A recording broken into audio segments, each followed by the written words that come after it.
Hello guys, in this video I'm going to show you how you can use the Chroma Key in CapCut PC. So you can find a Chroma Key, for instance, I'm going to select one image and select cut out and select the Chroma Key to remove the background. So select the color picker and select color you want to remove just for the strings and instead of another example.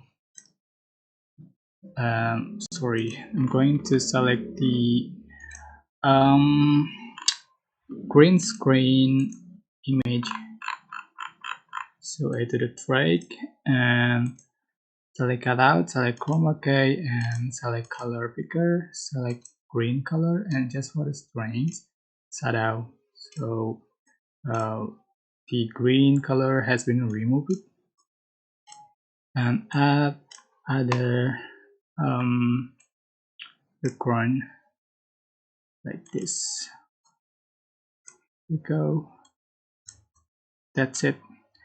I hope this tutorial was helpful for you guys. Don't forget to like, comment, share and also subscribe. Thank you so much.